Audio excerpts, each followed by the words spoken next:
I like to save things, not important things like whales or people or the environment. Silly things, porcelain bells, the kind you get at a souvenir shop, cookie cutters you'll never use because who needs a cookie in the shape of a foot? Ribbons from my hair, love letters. Of all the things I save, I guess you could say my love letters are my most prized possession. I keep my letters in a teal box my mom bought me from a vintage store downtown. They aren't love letters that someone else wrote for me. I don't have any of those. These are the ones I've written. There's one for every boy I've ever loved, 5 in all.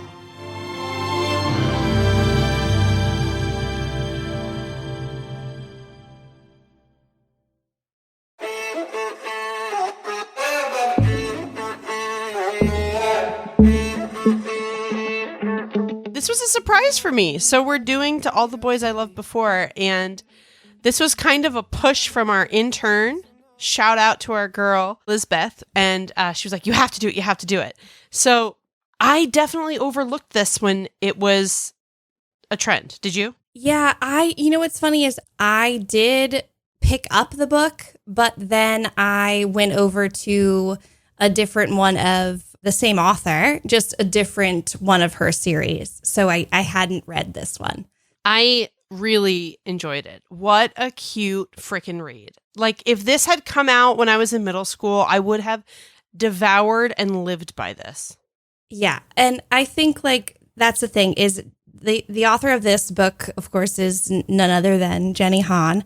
She just, she knows how to write a good, like, teenage girl romance. Like, they're so good. They're so good. She just really knows how to do it. So this book was published in 2014. So obviously it's a more recent book, and it is a YA novel. So for all our YA novel lovers out there, this is definitely one of those. It's a very sweet telling of this girl who is kind of like, figuring out her life after her sister goes off to college, and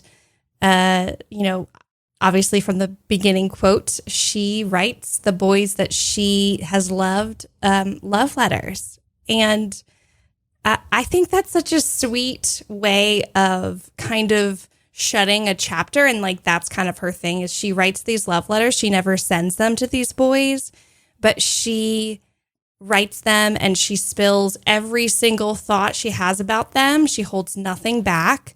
And then she puts them into an envelope. She addresses them, which, obviously adorable is super cute.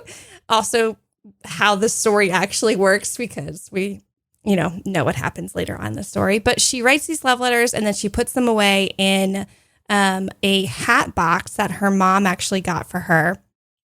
And sidebar, her mom had passed away when she was younger. So obviously this is like a very treasured little box, and it was for her to put all of her most prized possessions in. So she puts these love letters in the box and doesn't think of them. Like, writes off the boys that she's written these love letters to. And it's her way of like healing and moving on and then taking on the next day, whatever. And well, these letters get mailed to said boys. And this is the part that made me want a drink, which brings me to our drink. You know what? I get really bad secondhand embarrassment in shows and like movies. Like if something embarrassing is happening to them, I can't look because I get embarrassed. It's so bad. Fair.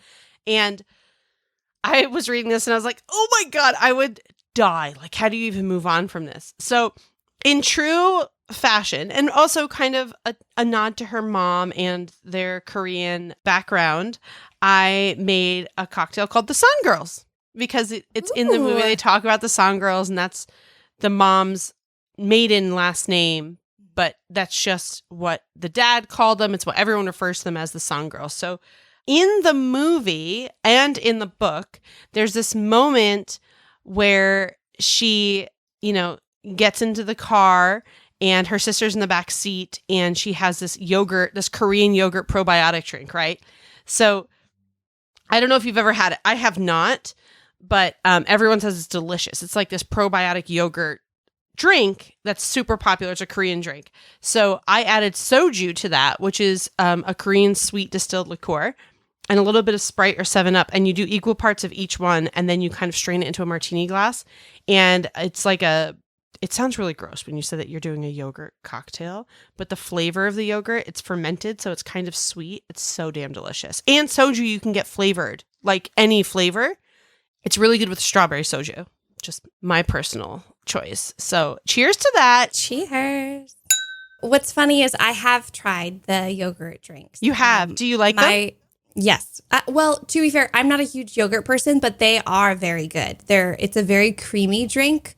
They're not super sweet, and they're really good. They're very tiny. Like, it's a tiny little yogurt drink. Yeah, they're so baby sized. My family loves there's like a couple Asian markets that we kind of frequent quite often to get all these like delicious things that you can't really get in a normal grocery store around here, but they have multiple Asian grocery stores that carry all this stuff that's like super delicious, and the yogurt drinks are one of those things that you can get there.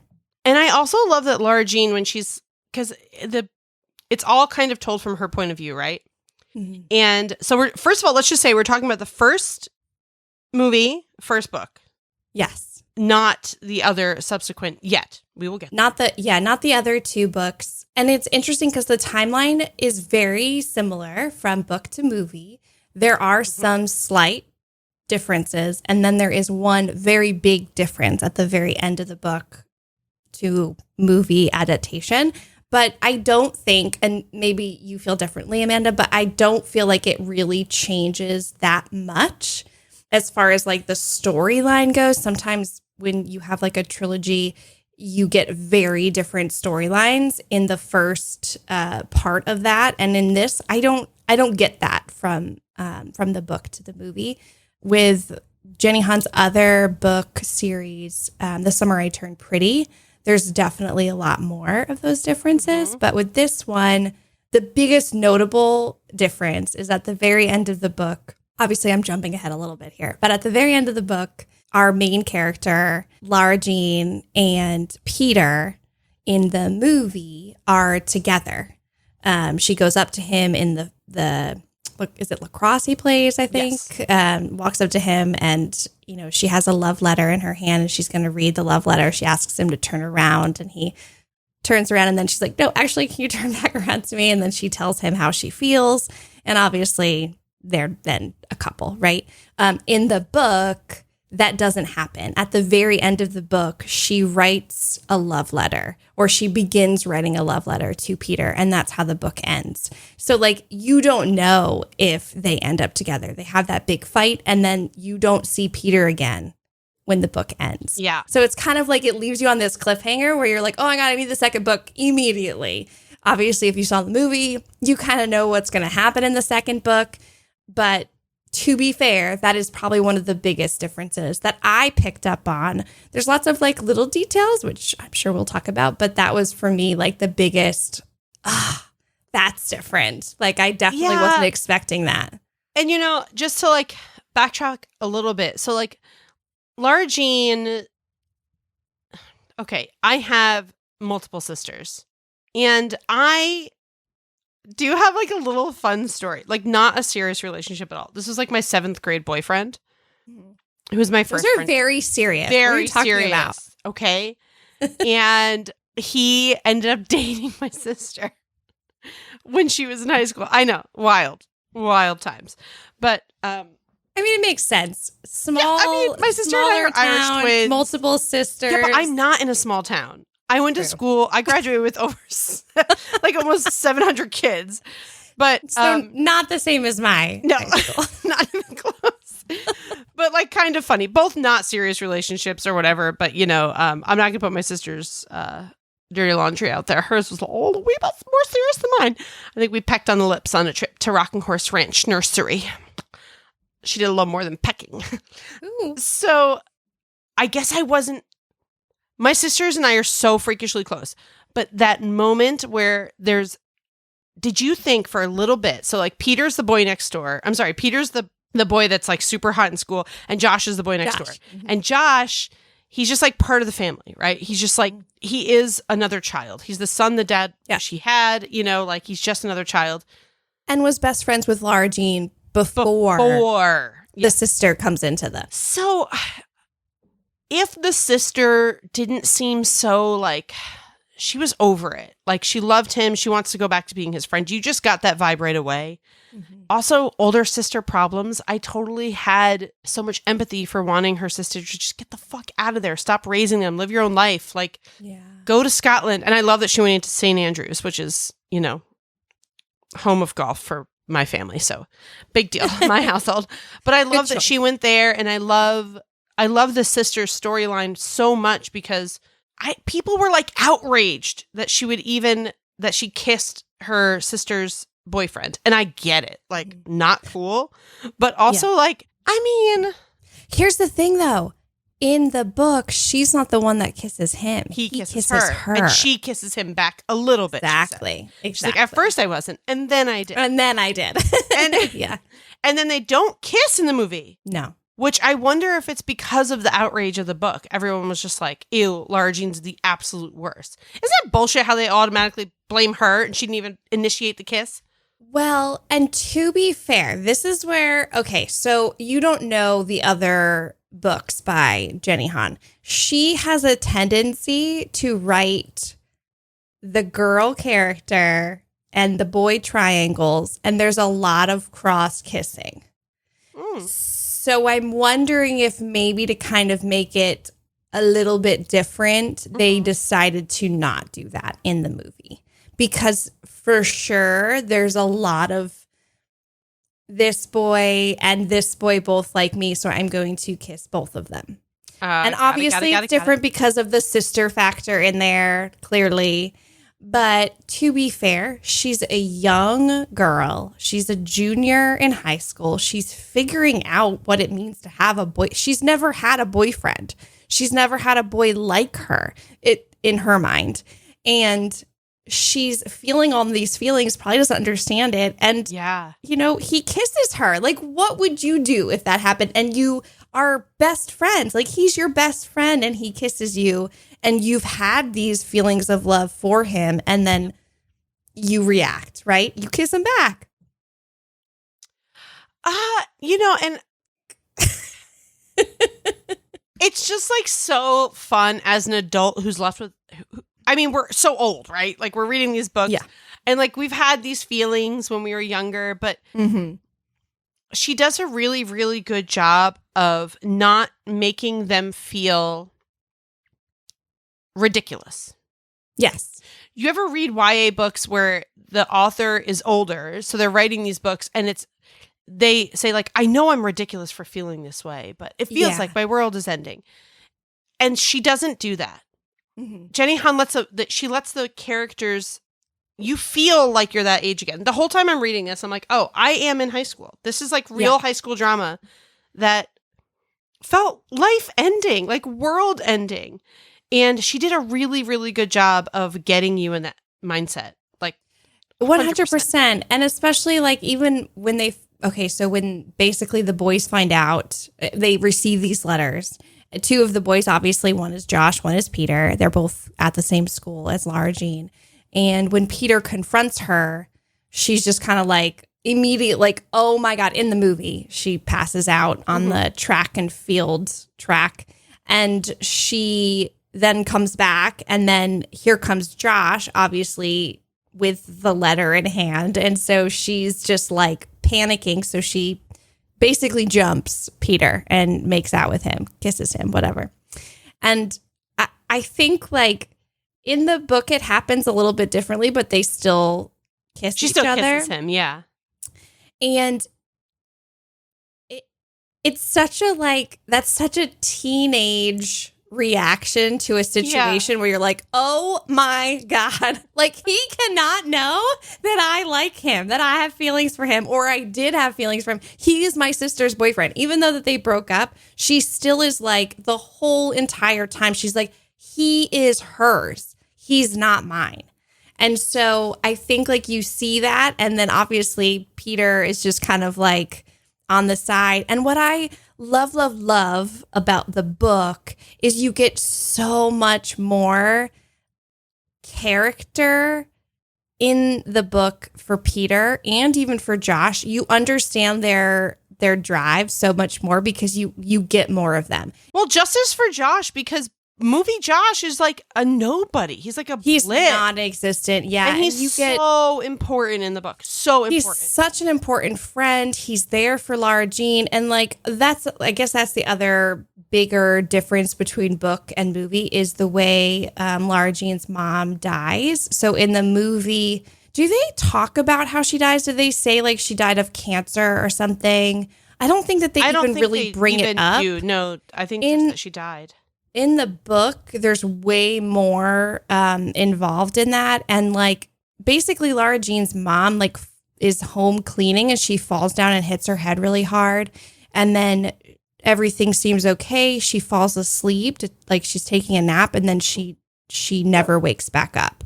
Mm-hmm. And her sister, Margot, is the one that finds her. So like, and she was, I think at the time, 12 years old when she finds her mom not alive on the couch. Like, can you imagine that happening? And so like, you understand why the Song Girls are so close because like they went through this horrible, horrible thing and it just brought them closer together. And that's another way to kind of tie in. The dad in this is just incredible. We've talked about this off camera. If you have not watched Parenthood, he plays the rock star dad who just is like kind of shitty dad, but ends up being like pretty awesome towards the end because he's dealing with addiction and stuff. He's Aiden in Sex and the City too. Yes, he is. But like different vibes for Aiden. For sure. Yeah.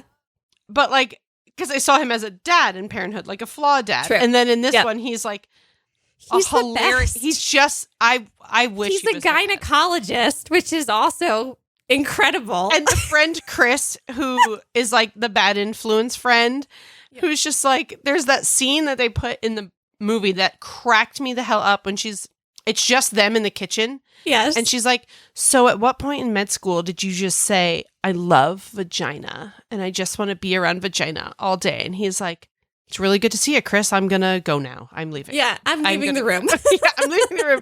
And it's just like such a good, awkward dad moment. He just, oh God, he just kills it in this He's role. great. He's great. Like when Lara Jean goes in the movie, when Lara Jean goes to the ski trip, he gives her like a manila envelope and it's just filled with condoms.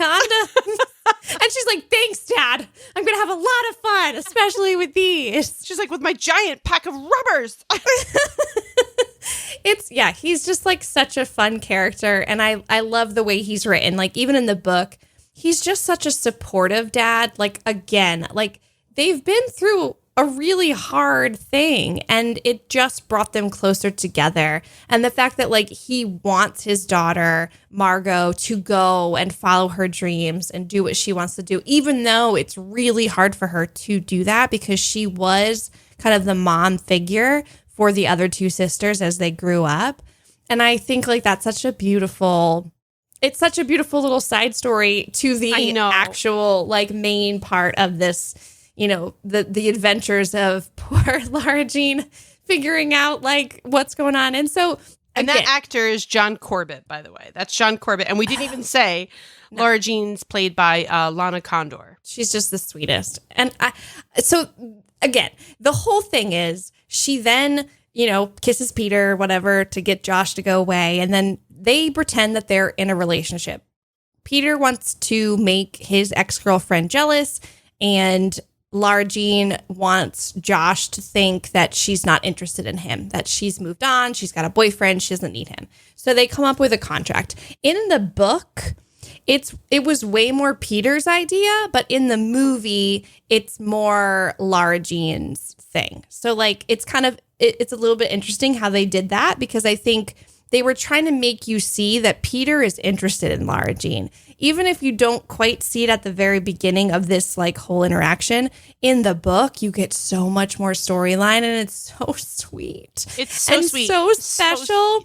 And I will say, like, if you've watched the movies, you get more of the dialogue from the book in the other movies, which is interesting. So there's some like details that come up in the first book that you don't get in that movie. But then the movies that come after that, you get more of that storyline, which is also really sweet because obviously it's showing more of his, like, no, he like really loves Lara Jean, and he's had a love for her from the very first time he ever saw her. And it's so sweet. Yeah, and their little like spin the bottle kiss. Yes. Oh God, it's so cute. And how like his ex-girlfriend, I forget her name. Is it Veronica or no, it is a girl. She's a girl who is named a name. She has a name. Jen. Is it really just Jen? Oh, well, yeah, it's short Genevieve. It's Genevieve. They call her Jen. Yes, that's right. Played by Amelia Baranak. She also has a lot more in the book. Like, you get more of her drive for like hating both Chris and Lara Jean. And that little side story too is that Jen is Chris's cousin. Yes, and which is her so and Lara Jean were all best friends. And then obviously, you know, middle school, high school, things change, people change, and they weren't friends anymore. And Chris hates her, but Lara Jean and Chris remain best friends. Or I think they almost become closer, like after her and Jen aren't friends anymore. Yes, because Chris has like a really kind of crappy home life and just gets into a lot of fights with her mom, so will leave her house in the middle of the night and just like climb into Lara Jean's window and seeks a lot of solace in the San family. She's like a safe place for her. Yeah, for sure. And she's like, I know that she's out all night at raves and bars and having sex with guys, but like I don't care. She's a good friend, and so like exactly. Yeah, it's a really sweet story. Yeah, it is. It's so sweet. And so then there's like another part to this that I found interesting that is another difference between book and movie. The letters. So Lara Jean, the whole thing is that she wrote these letters a really long time ago. However, in the book, she writes Josh another letter. After Josh and Margot break up, Lara Jean is kind of like, ooh, I might still like him. So she's like, no, like this can't happen. Like this boy is Margot's. Like I can't have these feelings. So she ends up writing another letter to him because again, that's like her way of getting out these feelings and then shutting that door. So she writes another letter, but she doesn't put that letter in the hat box. She puts it in her diary. And I think it's really interesting because that's the letter that Josh gets. He doesn't get the other letter, which I don't know if it's ever explained in the book, and maybe it will come into play later on. But I found that kind of interesting because all the other boys get her like past letters that she wrote when she was like in the moment. She wrote these letters, but Josh gets the this most recent letter.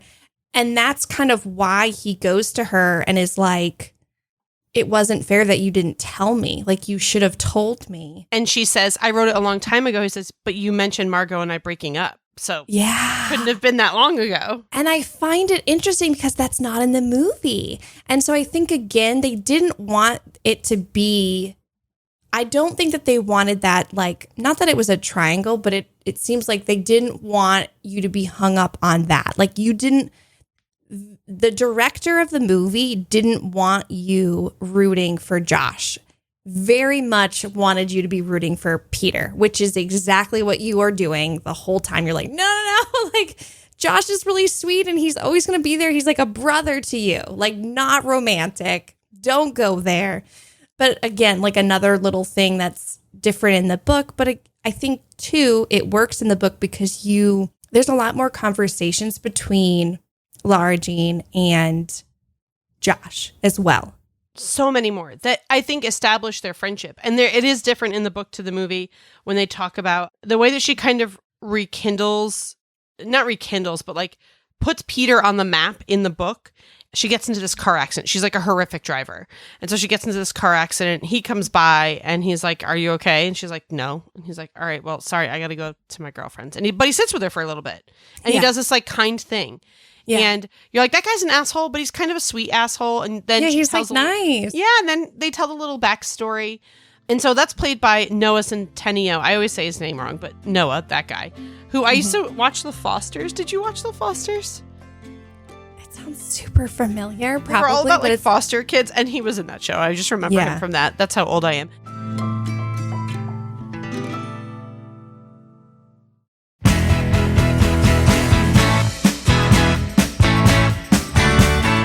One thing I do want to bring up, were you a Pretty Little Liars fan? Yes. The original. Okay.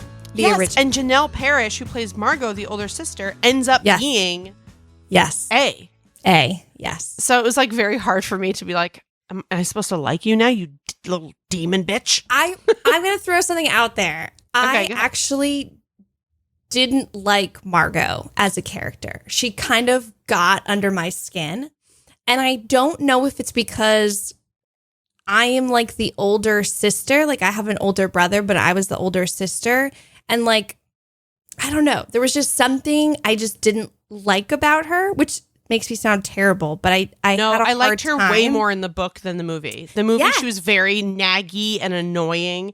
And in the book, they give you flashes of like how much she struggles with the fact that she's left her family. And 100%. she isn't as nagging and like, why aren't you doing this? Why didn't you do this? Why is this? She doesn't come off cold in the book. Yeah. She comes off cold in the movie.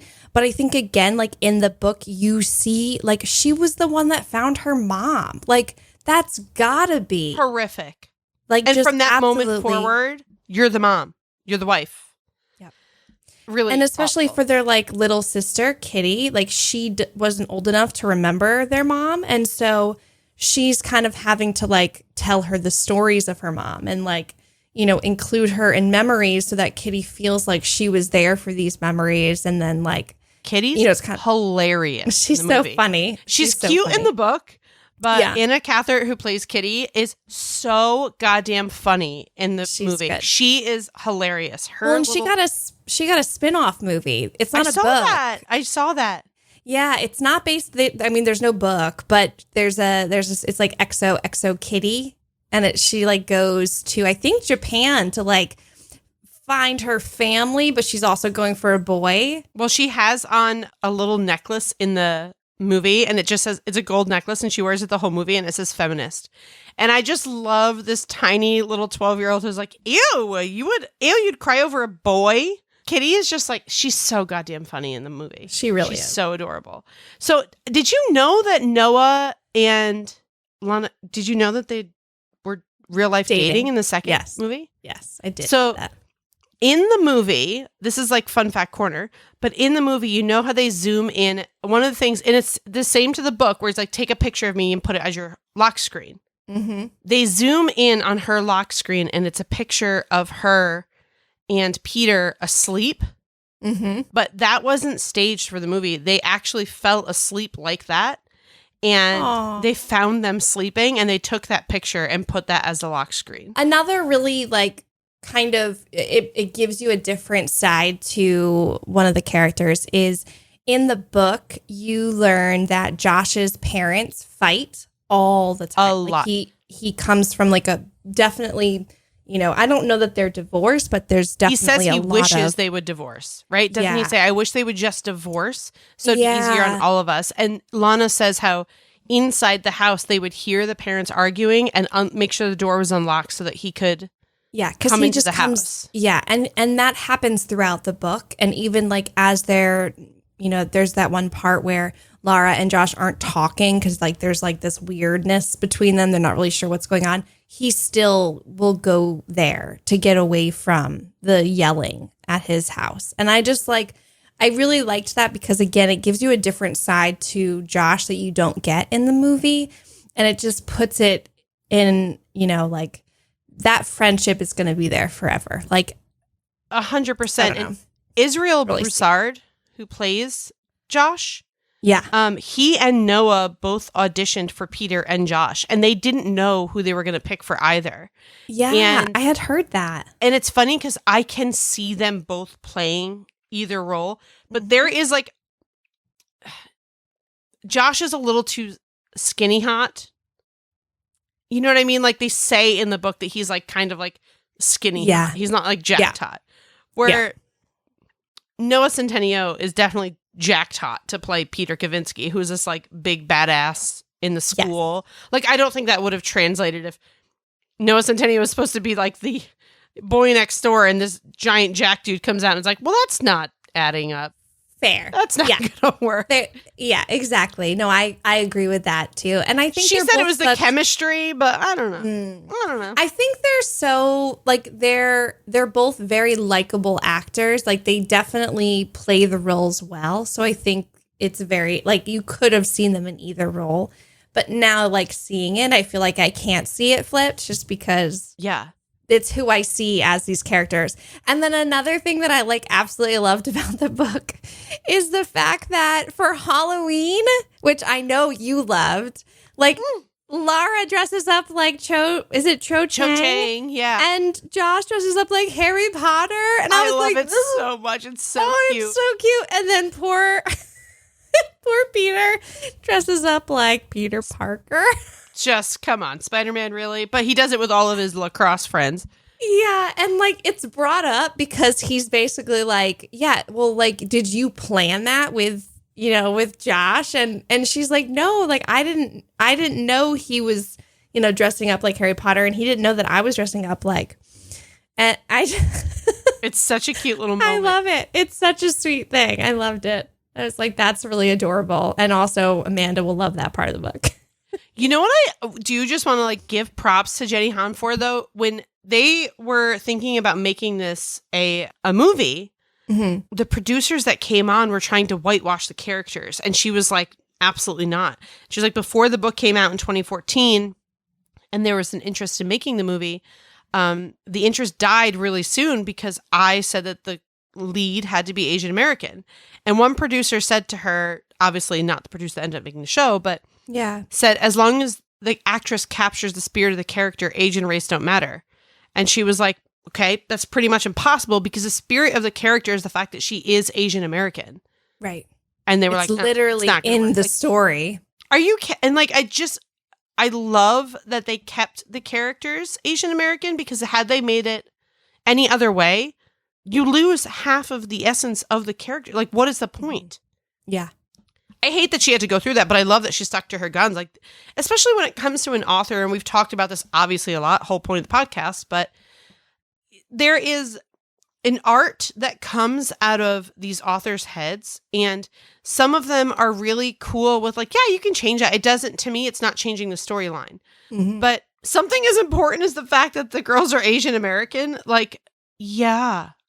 Like, are you serious? That would have made the whole yogurt drink would not have made any fucking sense. Yeah.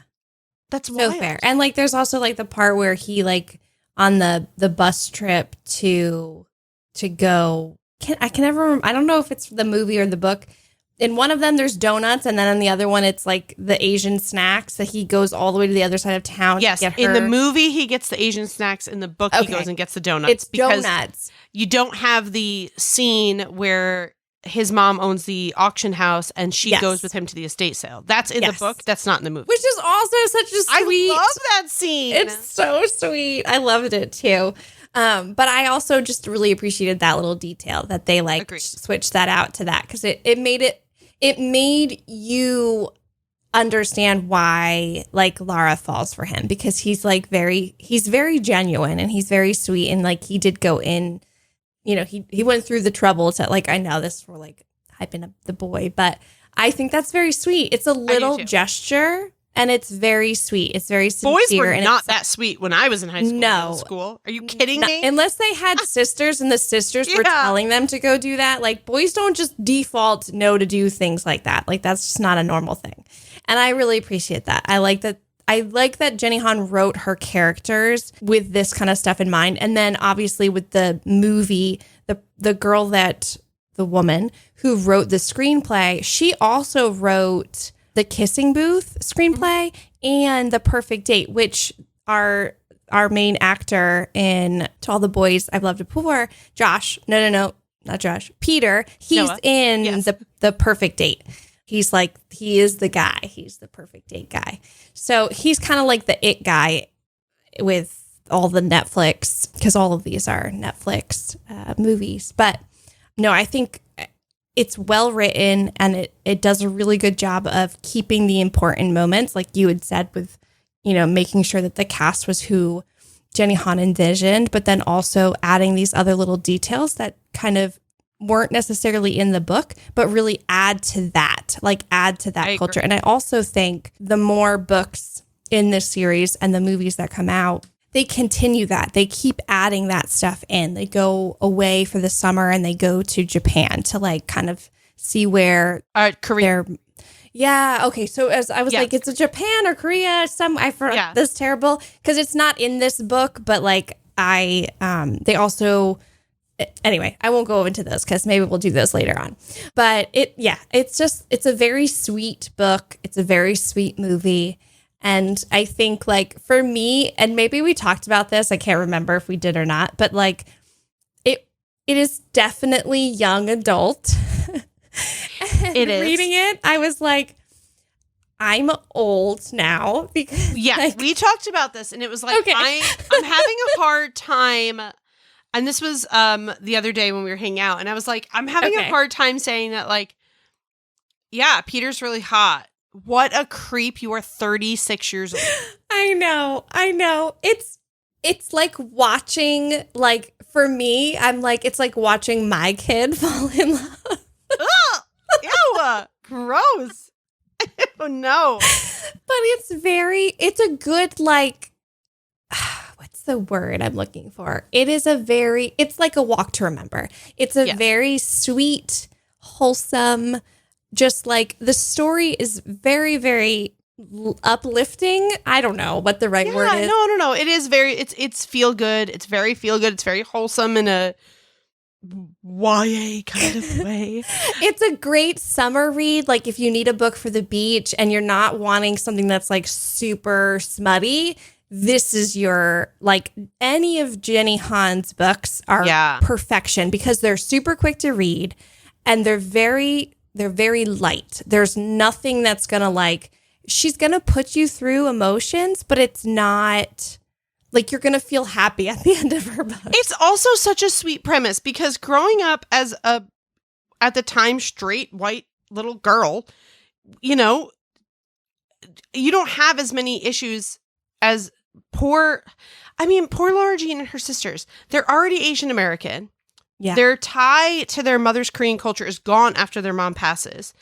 And when you are a kid who fantasizes a lot, like I was, like you were, oh my God, the fake relationships I had in my head felt as real as anything. And she's writing like the letter to the kid from the Model UN camp and then the other kid from the summer camp. Like, these are not real relationships. Nothing happened. No. But she's just acknowledging the fact that, like, if this was, I loved you so much. Thank you for being nice to me when we sat across from each other in the cafeteria and never actually spoke. But, like, it's just, like, a very wholesome way to deal with those feelings. I mean, I remember in first grade, and I talked about this on another podcast in the Gotham West universe, that I told everyone that I was dating Devin Sawa in the first grade after I would tell everyone he's my boyfriend. And I believed it. You know? Yeah. If I paused Casper. That makes sense. Yeah. 100 times, my sister and I would pause and rewind when he said, "Can I keep you?" in Casper. Yeah. He was saying it to me. So, I mean, that makes sense. But it's I think we all want it to be. We all did. And it's just such a wholesome way to show that those big, big feelings that you have when you're that young. And she's a dreamer. And I kind of really love that they did that in the movie, showed how much she just daydreamed. She's reading that fantasy romance book and she's in her bedroom, but she's actually the character. She's like in the field, the love fields. Yes. Oh my gosh, it reminded me so much of you. I just want you to know that when I'm watching it, I'm like, oh my God, look at little baby Dayelle in her room. That is definitely me. I think what's awesome about the fact that you said that is she continues that. Jenny Han continues that through the next couple of books. Oh, I love that. It continues and you see what's really great. And again, like we might do another one of these books later on. But like she for sure continues that where like, even though this is a very sweet and like high school romance, obviously she's a junior this year. So like there's 2 more books after this. She's going to be a senior and then she's going to be in her first year of college. And there's a definite, like, she never loses herself through these stories. Which is wild because I couldn't do that. I was 900 people in middle school and high school. Yeah. And I think what's really great is the fact that she's able to, as much as she wants to be a good girlfriend and she wants to be like everything that like Peter is envisioning, she wants to also envision, but there are moments where she's like, I don't know if that path is the path that I want to go on. And it's great because if there's a young girl or young boy or anyone who picks up this book and is reading it and isn't sure about like their next steps and like having a boyfriend or a girlfriend, it can be hard to make decisions because you don't want to lose them. And I think it's really important to always follow your own heart. And she really drives that home in her Margot books. does too. Yeah, Margot, the whole thing with Margot is the reason that she breaks up with Peter is she's promised her mom before she passed that she would never go to college with a boyfriend. And the mom was like, promise me, don't go to college with a boyfriend. Get out of here, go to a different country and find yourself. Be yourself. Like, don't hold yourself back. Yeah. And that's really hard for Lara Jean, who's such a dreamer, to even put her head around the letter that she writes to Josh. I have it saved here, and it was, Josh Sanderson, I liked you first. By all rights, you were mine, and if it had been me, I'd have packed you in my suitcase and taken you with me. Or you know what? I would have stayed. I would never have left you. Not in a million years, not for anything. P.S. I still love you, and that's a really huge problem for me, and that's also a really huge surprise. I swear I didn't know. All this time, I thought I was over it. How could I not be when it's Margot you love? It's always been Margot. And like, she can't wrap her head around the fact that why would her sister throw away a perfect love like this? Yeah. 2 completely different types of people, right? Like, her sister's very practical, very like, this is what I need to do. Yeah. And she's such a dreamer and such a lover and such a romantic. And she's like, how could you? But then she also grows into this person that's like, I'd never loved Josh the way that I thought I did. I loved the idea of being in love with Josh. But like, I'm over it. I'm older now. It's different. And I think when you're that age, you're still figuring out who you are. There's so much that you don't. I'm 37. Exactly. I don't know who I am. Or 36. Exactly. I don't know how old I am. I don't even know how old I am. Fair. I don't know how old you are either. Or me. Wait, I was just going to say, I think I'm a year older than you. Yes. Okay. We figured this out the other day and now we already forgot again. Guys, I literally had to Google how old I was. I just don't even remember. But it's fine. We don't care. It's fine. We're old enough. You're fine. Well, and also, so fun fact, I thought I mentioned this, but I think I mentioned it before we started recording, is Jenny Han in an interview had talked about the fact that the inspiration for this story actually came from her own childhood and how she would write love letters to the boys that she loved.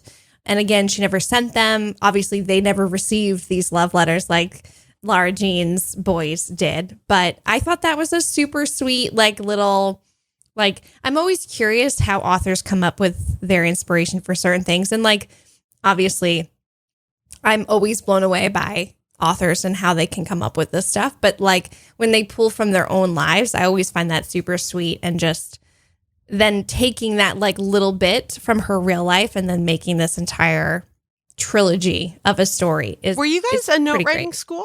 Like, did you pass notes? I still have all of mine, middle school and high school. You know what's funny is I was very big into note sending, and at the time, my like high school best friend, we wrote notes back and forth constantly. Did you fold them in the square that tucked into itself? Oh yeah, the fancy folds and stuff. And then we would also like draw in each one of the little folds. There was like another little image or whatever. Yes. We would do like quizzes, and then even after high school, for like a little bit, one of my other really good friends, we would write letters back and forth to each other. I was a big letter person. I loved writing and receiving. I probably wrote way more than I received, but I had a lot of time on my hands, so writing letters was something that Damn. Oh God. There's no greater feeling than a boy handing you a note in the hallway. Yeah. If I could bottle up that middle school feeling, okay, I know you probably, you poor sweet baby angel, but like they would like walk by, or their friends would usually do that for them because they were so embarrassed. Mm-hmm. And they would always be like, "Hey, what's up? N2M. Wait, do you have a dog? I have a dog. Do you like me? Circle yes or no." I got asked out in a letter. Dayelle, yay! Oh, that's how we always asked each other out, was letters. Yeah. But it was not wanted. Oh no. And it was I felt so bad because as an adult, I still am very much a people pleaser, and I have a really hard time being, not that I was mean, but like being the mean person and like saying no.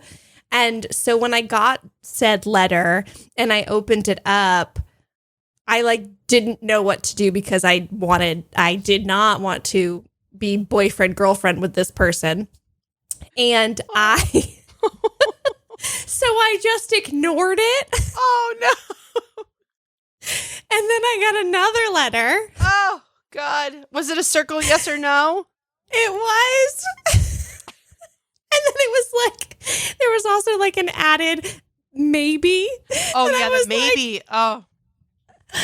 I felt so bad. I don't remember if I ever replied. Like, I think I just like held on to the letters and just was like, I'm sorry, I can't circle anything because I feel so bad. I also a people pleaser. I can't tell you the amount of boys I quote unquote dated in middle school because I didn't want to hurt their feelings. And I would just be like, yes. One of my favorite stories about my friend Anthony, who is a wonderful gay man, who has a beautiful husband, and they have the cutest dogs. But we were in 6th grade and it was my birthday, and his birthday is like right around my birthday. Remember the company Create a Card on your desktop? You could create like custom cards and print them on your color printer. Big thing back then. He made me a birthday card, and on the back where you could write like a little note, like custom made by, mine said, Amanda, will you go out with me? And I was like, oh my God, Anthony asked me out. And he was like, no, I didn't. And I was like, who put it there? Create a card?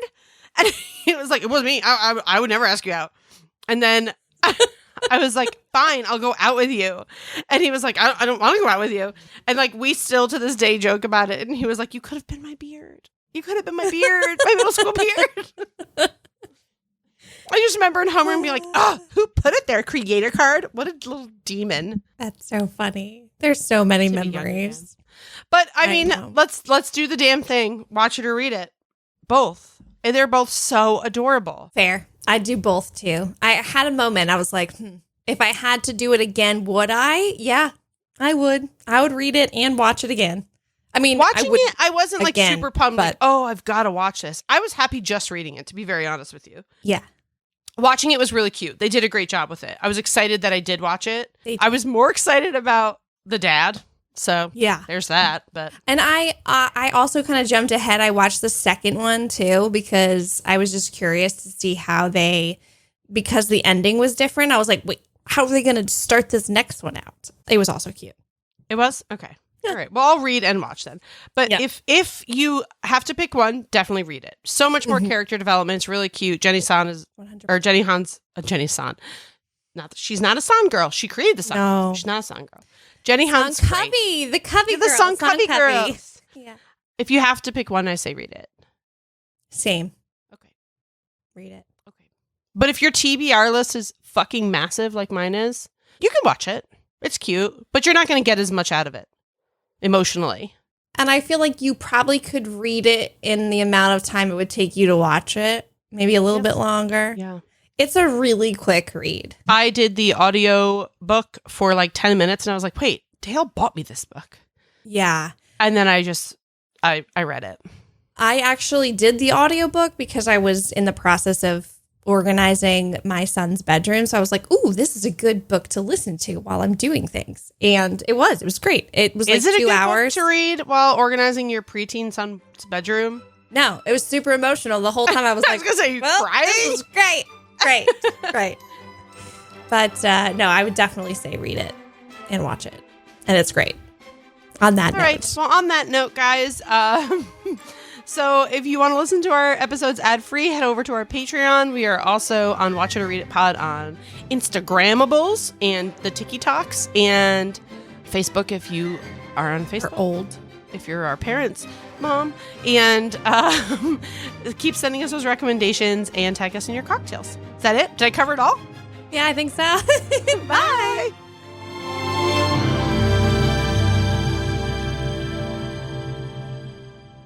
Our editor is Katie Yonner. Our associate producer is Grace Heerman. Our production coordinator is Nicole Vargas. And our senior content producer is Kyle Bosch. Our executive producer is Tommy West. And Watch It or Read It is produced by Gotham West Studios.